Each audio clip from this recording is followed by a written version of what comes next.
नमस्कार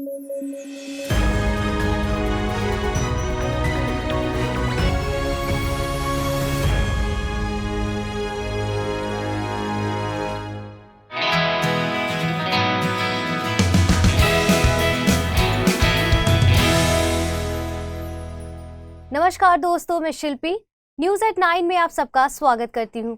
इससे पहले कि खबरों की ओर बढ़े, आइए सबसे पहले नजर डालते हैं हेडलाइंस पर। New India literacy programme launch, अशिक्षित वर्ग को किया जा रहा है टारगेट, बुनियादी साक्षरता पर जोर। क्रिप्स ऐप हुआ लॉन्च, रवर के लिए किसानों को मिलेगी जानकारी, सांविधिक संस्था है रवर बोर्ड। और श्यामजी कृष्ण वर्मा की पुण्यतिथि आज, गुजरात में हुआ था जन्म, इंडिया हाउस की स्थापना के लिए जाना जाता है नाम।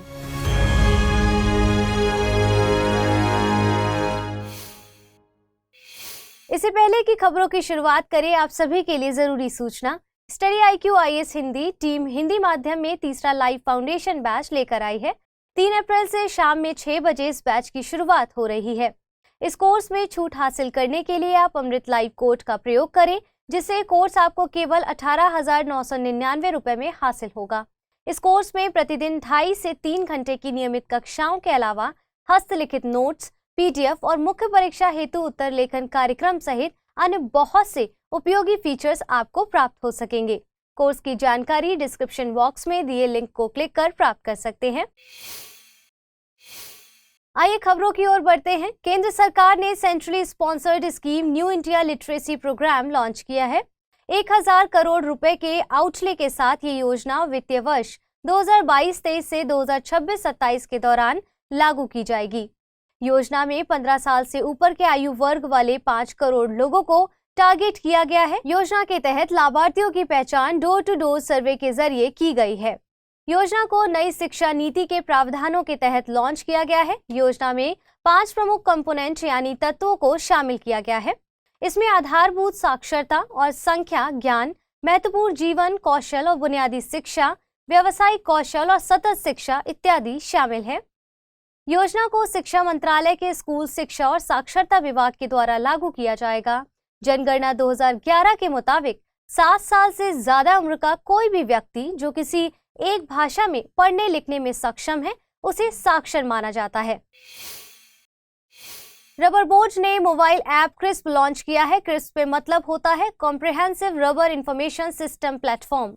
इसे rubber research institute of India ने डिजिटल यूनिवर्सिटी केरल के साथ मिलकर तैयार किया है।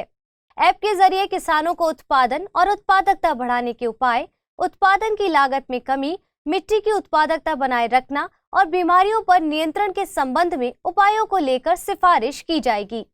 रबर बोर्ड एक सांविधिक संस्था है। इसे भारत सरकार ने रबर एक्ट 1947 के जरिए देश भर में रबर उद्योग के विकास के मकसद से किया गया था। यह भारत सरकार के वाणिज्य एवं उद्योग मंत्रालय के तहत काम करता है। इसका मुख्यालय केरल के कोट्टायम में स्थित है। भारत में प्राकृतिक रबर की व्यावसायिक खेती ब्रिटिशर्स के द्वारा शुरू की गई थी। आपको बता दें कि प्राकृतिक रबर का उत्पादन पौधों की कई प्रजातियों के द्वारा किया जाता है। हालांकि गुणवत्ता और आर्थिकता के लिहाज से प्राकृतिक रबर का स्रोत एक ही प्रजाति तक सीमित होता है। इसका नाम हीविया ब्रोसिलियंसिस है। ये अमेज़न का स्थानिक पौधा है। रबर नेचुरल पॉलीमर का उदाहरण है। कृषि में इसकी गिनती गैर खाद्य फसलों में की जाती है। यह एक विषुवतीय फसल है। हालांकि विशेष परिस्थितियों में इसे उपोष्ण और उष्णकटिबंधीय क्षेत्रों में भी उगाया जा सकता है। इसे आर्द्र और नम जलवायु की जरूरत होती है। इसे 200 सेंटीमीटर से अधिक वर्षा और 25 डिग्री सेल्सियस से अधिक तापमान की जरूरत होती है। भारत में इसे केरल, तमिलनाडु, कर्नाटक, अंडमान निकोबार द्वीप समूह और मेघालय की गारो पहाड़ियों में उगाया जाता है। भारत में रबर का सबसे ज्यादा उत्पादन केरल में किया जाता है। प्राकृतिक रबर के उत्पादन के मामले में देशों में पहले नंबर पर थाईलैंड है। 30 मार्च को श्यामजी कृष्ण वर्मा की पुण्यतिथि मनाई जाती है। उनका जन्म 1857 में वर्तमान गुजरात में हुआ था।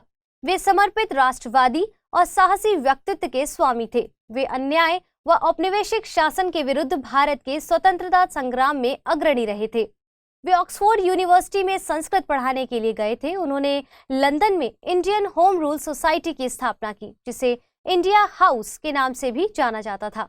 इंडिया हाउस द्वारा इंडियन सोशलिस्ट जर्नल निकाला जाता था, जिसमें औपनिवेशिक सत्ता की आलोचना की जाती थी। बीडी सावरकर और लाला हरदयाल इंडिया हाउस से जुड़े अन्य नाम थे। इंडियन सोशलिस्ट जर्नल का संपादन श्याम जी कृष्ण वर्मा के द्वारा किया जाता था। वे बॉम्बे आर्य समाज के पहले अध्यक्ष थे। वे दयानंद सरस्वती से खासे प्रभावित थे। भारत के कई राज्यों में उन्होंने दीवान के तौर पर भी काम किया था। ब्रिटिशर्स की तमाम आलोचनाओं के चलते वे लंदन से पेरिस चले गए थे। वहीं आंदोलन को जारी रखा। उन्होंने अपना अंतिम जीवन स्विट्जरलैंड में बिताया। उधर नॉर्डिक देश डेनमार्क, फिनलैंड, नॉर्वे और स्वीडन ने अपने वायु रक्षा क्षेत्र को एकीकृत करने पर सहमति जताई है। ऐसा शायद ही देखा जाता है कि एक देश अपने सैन्य बलों को दूसरे के साथ जोड़ना चाहते हैं, मगर यूक्रेन के खिलाफ रूस के आक्रामक रवैये ने नॉर्डिक देशों को सुरक्षा गठजोड़ बनाने के लिए प्रेरित कर दिया। सुरक्षा के डर से ये देश एक साझा वायु रक्षा क्षेत्र बनाने पर सहमत हो गए हैं। परंपरागत तौर पर ये नॉर्डिक देश अपनी क्षेत्रीय सुरक्षा के लिए ब्रिटेन और अमेरिका पर निर्भर हैं, मगर बदल रहे भू राजनीतिक परिस्थिति को देखते हुए इस क्षेत्र के राज्य अब रूस के विरुद्ध प्रतिरोधक क्षमता बढ़ाने के लिए स्थानीय गठजोड़ बना रहे हैं। उभर रही इस नई सुरक्षा व्यवस्था को न्यू वार्सा पैक्ट नाम दिया जा रहा है। वार्सा पैक्ट का गठन 14 मई 1955 को सोवियत नेताओं निकिता खुश्रेव और निकोले वुल्गानिन के समय हुआ था। 1 जुलाई 1991 में इस संधि का अस्तित्व समाप्त हो गया है। ये पैक्ट मूल रूप से सोवियत संघ और अल्बानिया, बुल्गारिया, चेकोस्लोवाकिया, पूर्वी जर्मनी, हंगरी, पोलैंड और रोमानिया से बना था और एक साझा रक्षा संगठन की स्थापना करता था। 1968 में अल्बानिया और 1990 में पूर्वी जर्मनी इस संधि से पीछे हट गया। आगे चलकर अप्रैल 1985 में इस संधि को नया रूप दिया गया। शीत युद्ध की समाप्ति के बाद वार्सा पैक्ट को भी समाप्त कर दिया गया, क्योंकि वार्सा पैक्ट का गठन शीत युद्ध के दौर में नाटो से मुकाबला करने के लिए ही किया गया था। चलिए बुलेटिन पर आधारित प्रश्नों को देख लेते हैं। रबर बोर्ड के संबंध में निम्नलिखित कथनों पर विचार कीजिए।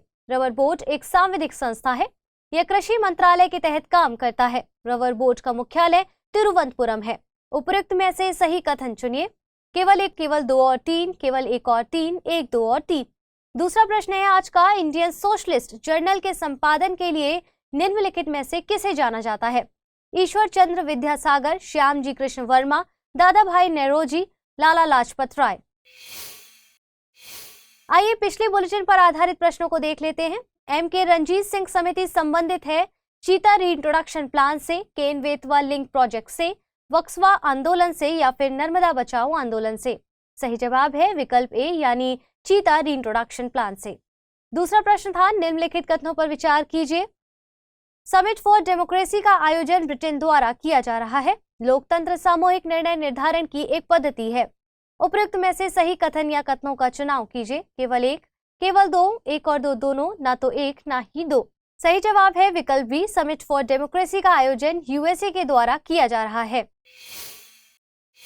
तो फिलहाल के लिए इस बुलेटिन में इतना ही। जल्द मिलेंगे एक और नए बुलेटिन के साथ। तब तक के लिए धन्यवाद।